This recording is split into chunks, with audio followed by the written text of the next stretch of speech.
यह चरित्र चरित सुधा नामक पुस्तक से लिया गया है, जो बड़े बाबा श्री राधा रमण चरणदास देव जी महाराज का जीवन चरित्र है। वृक्ष, वट वृक्ष का नृत्य। बाबा जी महाशय धीरे धीरे प्रेमानंद में नाचते हुए पूर्वक तक वट वृक्ष की ओर चल दिए।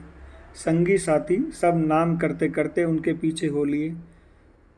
वट वृक्ष के नीचे पहुंचते ही सब लोग नाम करते करते उसकी परिक्रमा देने लगे। थोड़ी देर में देखते हैं कि जिस वृक्ष की जिस जिस डाल के नीचे कीर्तन मंडली जाती है, वह कीर्तन की ताल के साथ पत्तों सहित हिलने लगता है और उससे छोटे छोटे जल बिंदु टपकने लगते हैं। दर्शकों ने पहले तो समझा कि किसी पशु पक्षी के कारण ऐसा होता होगा, परंतु यह भ्रम देर तक न टिक सका, क्योंकि ये प्रत्यक्ष था कि लोग कीर्तन करते करते जिस डाल के नीचे जाते उसी डाल की अवस्था हो जाती। हिंदू मुसलमान जो भी वहाँ उपस्थित थे आश्चर्य से उस घटना को देख रहे थे, दूसरों को दिखा रहे थे। मुग्ध होकर बाबा जी महाशय की अलौकिक शक्ति की प्रशंसा कर रहे थे। धीरे धीरे हिंदू मुसलमान, बालक वृद्ध, नर नारी सभी भज निताई गौर राधे श्याम, जप हरे कृष्णा हरे राम कीर्तन करते करते वृक्षराज की परिक्रमा करने लगे। वह वृक्ष मानो आज कल्प वृक्ष में परिणित हो गया हो। उसके पत्ते पत्ते से आनंद का संचार हो गया। नाम कीर्तन के प्रभाव से उसमें अश्रु, कंप और नृत्य इत्यादि उत्तरोत्तर बढ़ते गए। विद्युत की भांति नगर के कोने कोने में ये शोर हो गया कि कहीं से एक महापुरुष आए हैं, जिसके कीर्तन के प्रभाव से वटवृक्ष नृत्य कर रहा है। और चारों ओर से भाग भाग कर लोग दृश्य को देखने आने लगे।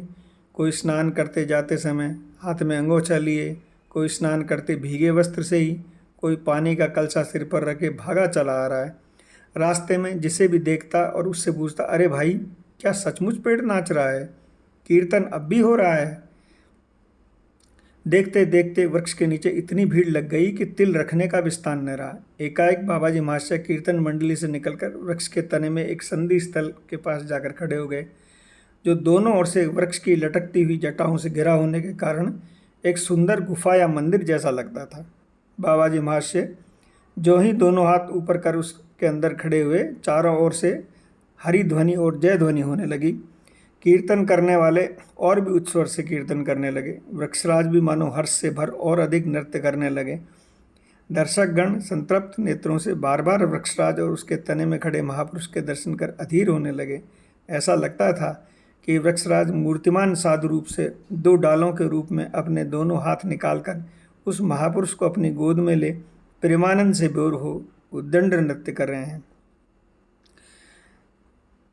इतना कह के गांव में जहाँ भी दो आदमी जुटते हैं वटवृक्ष के नाचने की चर्चा करते हैं और कहते हैं, बाबा जी कोई भौतिक मंत्र जानते हैं जिससे भूत आकर पेड़ नचाते हैं। कोई कहता, भाई इस पेड़ में बहुत से बंदर रहते हैं, संकीर्तन सुनकर वे भाग लगते हैं, तभी इसमें डालें हिलती है। कोई कहता, ऐसा लगता है कि उस मंडली का कोई आदमी पेड़ पर छिप कर बैठ जाता है और ये करतूत करता है। यह सुनकर दूसरा बोल उठता, ये बिल्कुल असंभव है। यदि ऐसा होता तो हम सब लोग वहाँ उपस्थित थे, क्या हमारी आंखें बंद थी? दूसरा कोई गर्व से कहता, क्या रखा है इन बातों में? यदि नाम करने से पेट नाचने लगता तो असंभव ही क्या रह जाता? फिर वहाँ समझदार व्यक्ति भी कितने थे? सब अंधविश्वासी ही तो थे। यदि हम कोई साक्षात दिखला सके तो हम जाने। इस प्रकार तरह तरह की समालोचना होती रही। धीरे धीरे ये बात बाबा जी महाशय के कान तक पहुँची। उनका स्वभाव था कि वे किसी की कितनी भी निंदा करने पर अथवा अपशब्द कहने पर दुखित नहीं होते थे, परंतु साधु, शास्त्र, गुरु, वैष्णव, नाम व श्रीमूर्ति की तनिक भी निंदा नहीं सुनते थे। जैसे भी हो, निंदक व्यक्ति के हृदय में प्रकट तत्व की उपलब्धि कराने की चेष्टा करते। आज नाम की शक्ति का अपमान होते देख उनका हृदय पीड़ित हो गया।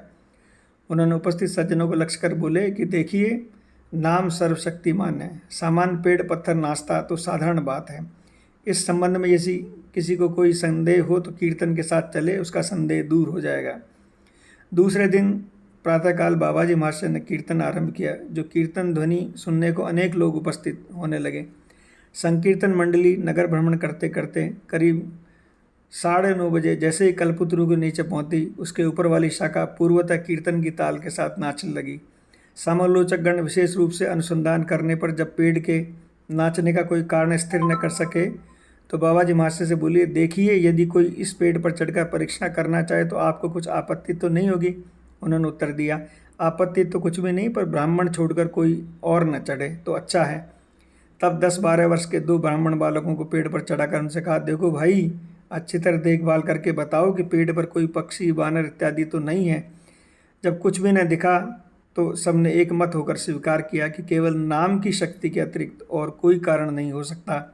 एक व्यक्ति ने कहा, नाम तो सभी करते हैं, पर मैंने आज तक ऐसी आश्चर्यजनक घटना नहीं देखी। मुझे विश्वास होता है कि निश्चय ही कोई महापुरुष है। हम लोग कीर्तन करते करते सब जगह गए, मुसलमानों की मोहल्ले में भी गए, सब लोग, उन्होंने बहुत प्रसन्न होकर संकीर्तन में भाग लिया।